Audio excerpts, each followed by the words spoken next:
season na po o panahon ng trangkaso, kaya payo ng Department of Health sa publiko, doble ingat sa inyong kalusugan. Muli kasi nagbabanta ang pagkalat ng influenza AH1N1, lalo pat may mga bagong naitalang kaso sa Candon, Ilocos Sur.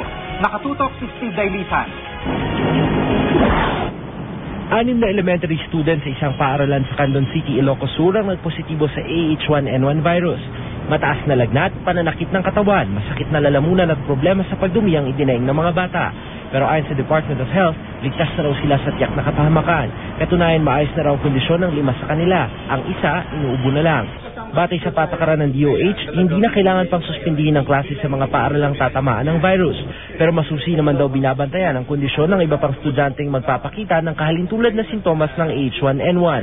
Nagpakalat na rin ng libreng bakuna ang City Health Office doon. We are glad to inform you that they are all well cases now. But still we continue to do fever surveillance in the school community. The same area na nag-report din naman H1N1 cases last year.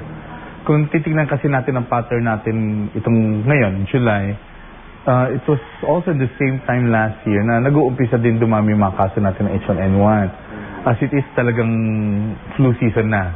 Paniniguran ng DOH, walang dapat ipangamba ang publiko. Lumabas kasi sa kanilang pagsusuri na ang dating strain pa rin ng virus ang tumama sa mga estudyante. May 21, 2009 na itala ang unang kaso ng AH1N1 sa bansa.